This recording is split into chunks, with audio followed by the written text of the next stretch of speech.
Now we derive a set difference property. We see here we are given with three sets A, B and C, and we see A union B minus C is equal to A minus C union B minus C. So to prove this identity, we see here that A union B minus C is equal to A union B intersection C complement. So this is the set difference law. So we are basically using that identity that if A minus B is given, then we can write it like A intersection B complement. So B complement का मतलब ये है कि आपने universal set में से B को minus कर दिया एंड देन जो बाकी यूनिवर्सल सेट बचा है उसकी A के साथ इंटरसेक्शन ले लिया है. तो it will also contain those element which are present in A but not in B. So this is how we use the set difference law, and now we can write it like C complement intersection A union B by the commutative law of intersection, and by applying the distributive property we see that C complement intersection A union C complement intersection B, and by again using the commutative law we have changed the places of B and C and A and C, and now finally by using again the set difference law we get A minus C union B minus C. Now we see another property of sets, that A minus A intersection B is equal to A minus B. So this is intuitively seen, this can be easily seen that if we are subtracting the common part of A and B, it is equal to say that it is equivalent to say that we are subtracting B. So both are the same thing.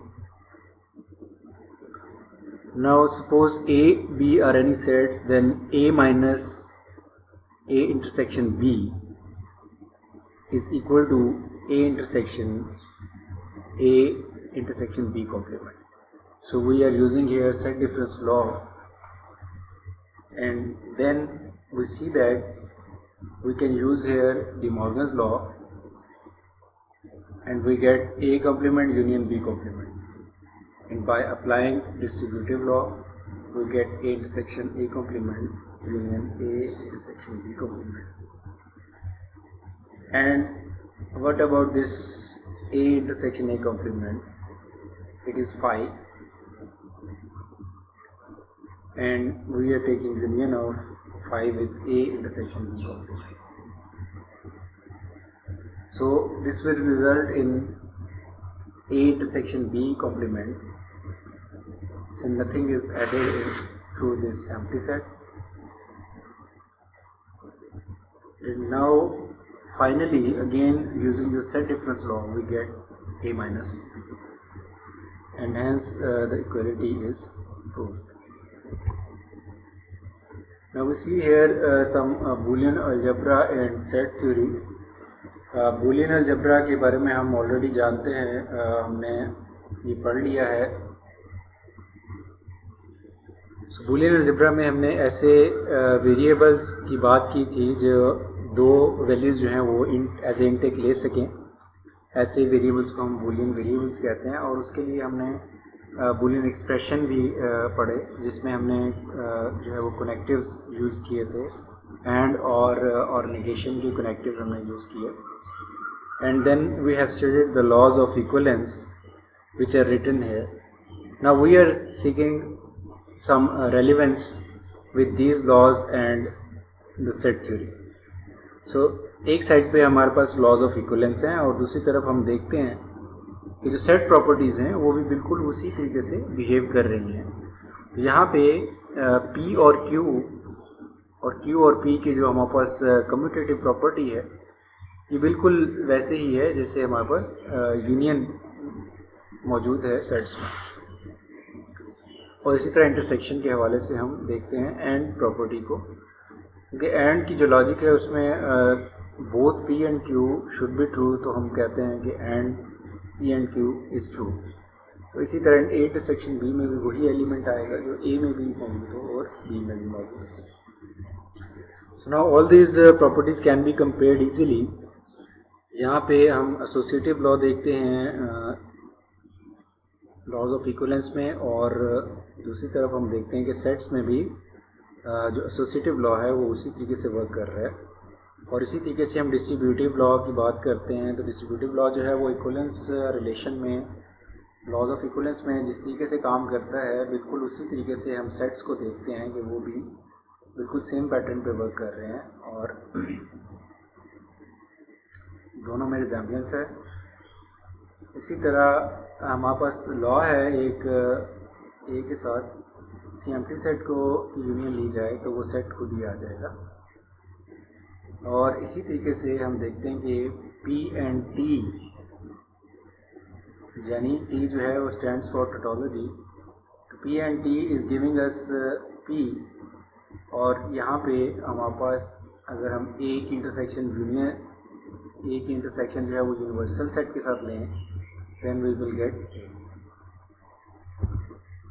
और इसी तरह हमारे पास मज़ीद कुछ laws हैं यहाँ पे, और हम देखते हैं यहाँ पे निगेशन जो है वो भी हमारे पास मौजूद है। P और निगेशन P जो है वो हमें टोटोलॉजी देता है।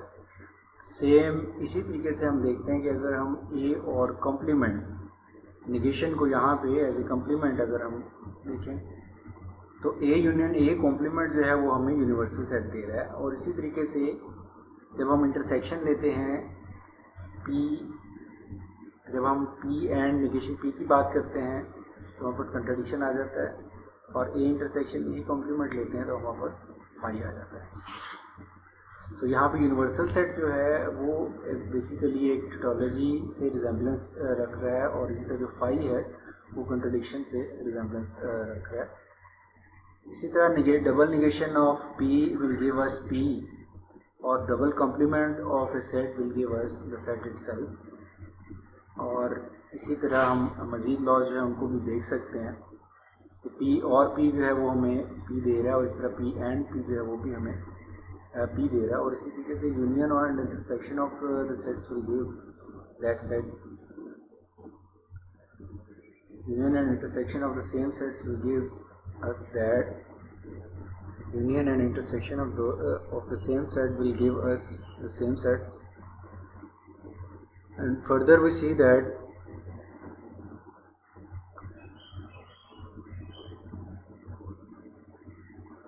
P और tautology will give us tautology। और इसी तरीके से हम देखते हैं कि A यूनियन यूनिवर्सल सेट जो है वो हमें यूनिवर्सल सेट दे रहा है, और इसी तरह P and some contradiction will give us contradiction. और यहाँ पे A इंटरसेक्शन फाई जो है वो हमें फाई दे रहा है। इसी तरह यहाँ पे हमारे पास डिमॉर्गन्स लॉ लिखा हुआ है, और सेट्स में भी हमारे पास डिमॉर्गन्स लॉ बिल्कुल उसी तरीके से वर्क करता है।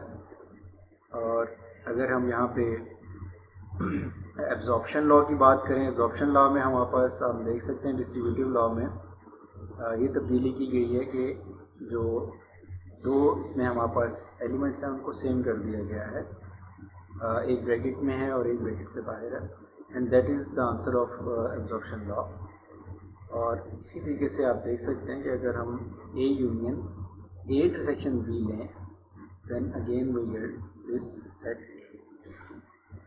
और लास्टली हम इससे देखते हैं कि अगर निगेशन ऑफ P लिया जाए तो हमारे पास कंट्राडिक्शन आ जाता है, और निगेशन ऑफ C लिया जाए तो हमारे पास टोटोलॉजी आ जाता है। और same is the case with universal set. अगर आप यूनिवर्सल सेट की कम्प्लीमेंट लें तो हमारे पास फाई आ जाएगा, और अगर फाई का कम्प्लीमेंट लें तो हमारे पास यूनिवर्सल सेट आ जाएगा। सो यहाँ पे एक बेसिकली कंपैरिजन दिया गया है कि तमाम जो लॉज ऑफ इक्विवेलेंस हैं वो रिलेटेबल हैं with the laws in set theory. Now we see here a Barber puzzle, and this is a very famous puzzle, and it is also known as a paradox. And what is paradox? और paradox क्या है कि आप एक ऐसी statement देते हैं जिसके बारे में आप बता नहीं सकते कि वो ट्रू है या वो फॉल्स है. So we see here, in a certain town there is a male barber who shaves all those men and only those men who do not shave themselves. So barber जो है वो तमाम लोगों को शेव कर रहा है और सिर्फ उन्हीं लोगों को की शेव कर रहा है जो वो खुद से शेव नहीं कर सकते. Now the question is, does the barber shave himself? अब इसका आंसर आप जो है वो अगर येस में दें या नो में दें, ठीक है, तो दोनों ही तरीके से ये आंसर जो है ये एक्सेप्टेबल नहीं है. क्यों नहीं है? कि अगर आप कहते हैं कि yes the barber shave himself, तो बार्बर तो ऐसे लोगों की शेव करता है जो खुद नहीं कर सकते, तो ये बात ठीक नहीं है. येस हम इसका आंसर नहीं दे सकते. और अगर हम इसे नो करते हैं, so we see here, if the barber shaves himself, he is a member of the class of men who shave themselves, but no member of this class is shaved by the barber. जो लोग शेव खुद कर सकते हैं वो barber से शेव नहीं करवा रहे. बार्बर सिर्फ उन्हीं लोगों को शेव कर रहा है जो खुद से शेव नहीं कर सकते. And so the barber does not shave himself. On the other hand हम देखते हैं, if the barber does not shave himself, he belongs to the class of men who do not shave themselves, but the barber shaves every man in this class, so the barber does not shave himself. But the barber shaves every man in this class, so the barber does shave himself. कि अगर हम कहें कि वो शेव नहीं करता तो वो उस क्लास का मेंबर होगा जो लोग शेव नहीं करते, और बार्बर जो है वो उन सब की शेव कर रहा है. सो यहाँ पे हमें ये बात पता चलती है कि ये दोनों सूरतों में ये जो जवाब है इसका वो नहीं दिया जा सकता और इसको हल नहीं किया जा सकता इस मसले को. ऐसी किसी भी किस्म की स्टेटमेंट जो कि जिसको आप येस और नो में आंसर ना कर सकें या ट्रू और फॉल्स उसके बारे में ना बता सकें, neither it is true or nor it is false, ऐसी किसी भी स्टेटमेंट को हम एक पैराडॉक्स कहते हैं.